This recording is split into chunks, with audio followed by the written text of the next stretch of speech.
A paz do Senhor.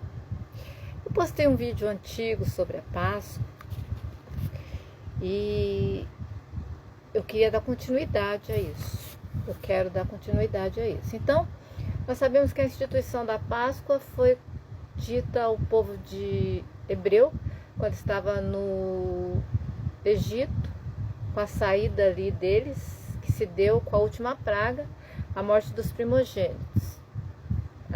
Havia elementos que tinham que ser seguidos para comemorar essa saída.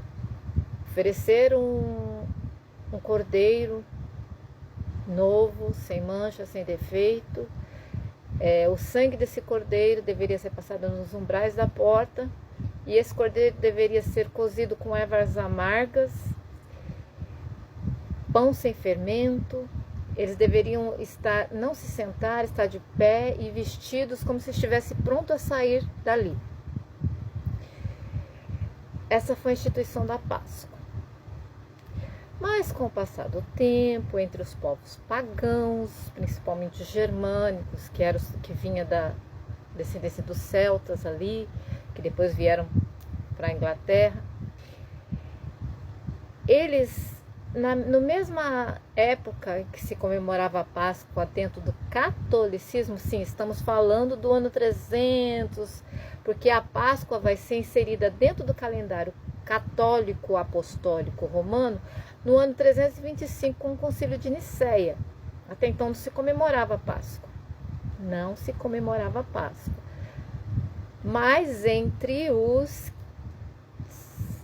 judeus é comemorado Páscoa, porque simboliza a saída do povo hebreu do Egito.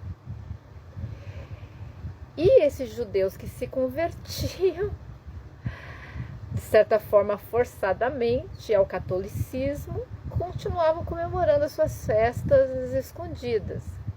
E se percebeu que tanto os judeus novos quanto os pagãos que se convertiam comemoravam o mesmo tipo de festa, só que os pagãos, eles comemoravam a transição de estação, do inverno para a primavera, porque eles eram um povo que vivia da agricultura, que vivia dali de criar animais, e quando acabava-se o inverno, a vida deles ficava mais fácil. Renasciam as hortaliças, renasciam as coisas que eles plantavam, os bichos começavam a criar, principalmente os coelhos, as galinhas botavam muitos ovos, porque não estava mais frio ali, então era uma renascença da natureza. Os católicos prestaram atenção nisso, que os judeus que comemoravam também uma festa lá meio estranha, eles falaram assim: vamos unir essa festa à ressurreição de Cristo e vamos instituir isso como a nossa Páscoa.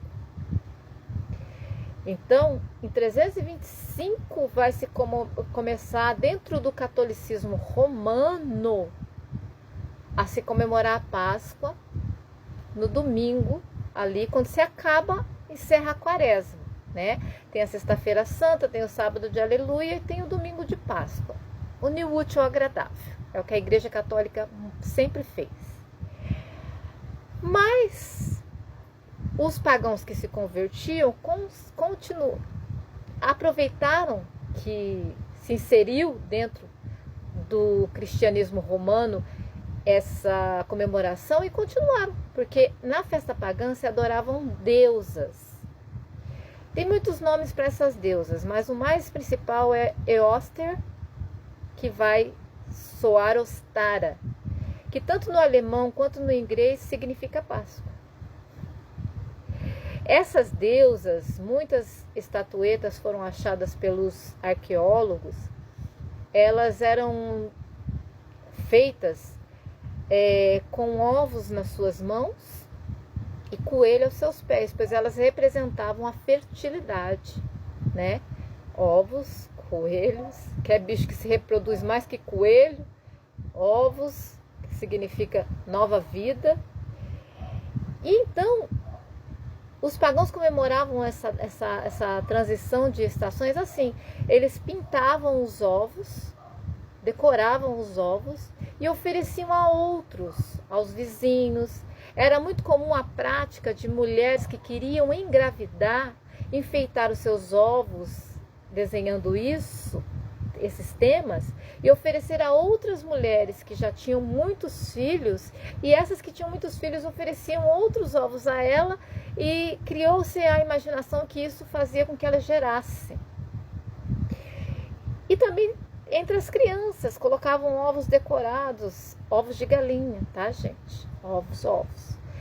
Desenhados para as crianças acharem, quem achava mais ovo, quem conseguia encontrar. E o coelho também, porque era o símbolo da fertilidade. Só que no século XVIII, os confeiteiros, se eu não me engano, holandeses, eles começaram a achar muito sem graça oferecer só ovos, Resolveram quebrar a casquinha desse ovo e colocar dentro de chocolate, que era o alimento da época, estava em alta, tinha se descobrido o poder do chocolate. E entre a nobreza ofereciam-se esses deuses, esses ovos, me desculpe, recheado de chocolate. O negócio deu tão certo que dura até hoje. Então, pararam de oferecer ovos somente e começaram a colocar dentro da casquinha do ovo chocolate, colar lá, decorar lá, e com o tempo, com o capitalismo, vai se transformando essa venda, essa fabricação no que é hoje, gerando muito lucro. Então, se você hoje compra ovos de Páscoa que o coelhinho botou, sabe que você está comemorando, de certa forma, pagã, uma Páscoa que não existe dentro da Bíblia. Dentro da Bíblia, se você quiser comemorar a Páscoa, você tem que comer ervas amargas, cordeiro e pão sem fermento. Lembrando que nós somos cristãos, nós não seguimos mais o judaísmo, mas também nós não somos pagãos e não devemos realizar práticas pagãs. Paulo fala muito isso nas suas cartas. Então se libertem desse grande mal, porque sem vocês perceberem, vocês trazem maldições para dentro da sua casa, para dentro dos seus lares, para os seus filhos. Vocês estão adorando as deusas da fertilidade, que através dos ovos distribuía fertilidade ao povo. E o único que deve ser adorado na nossa vida é o nosso Senhor, nosso Deus e Jesus Cristo. Então fique atento, fique atenta. As únicas pessoas que ganham com essa venda, com essa comercialização de ovos de chocolate que coelhinho botou, são as pessoas, as fábricas, as empresas e agora as pessoas que fabricam em suas casas. Não tem nada de inofensivo nisso, não. É muito sério. O catolicismo vai unir a Páscoa à ressurreição de Cristo. De certa forma, o catolicismo saiu à frente de nós, protestantes, que comercializamos, compramos, comemos, degustamos ovos de Páscoas, botados por um coelhinho que é de origem pagã. Então, se você quer comemorar uma Páscoa mais dentro do que a Bíblia diz, pelo amor de Deus, não compre ovos. Isso é paganismo. Isso é paganismo. Shalom.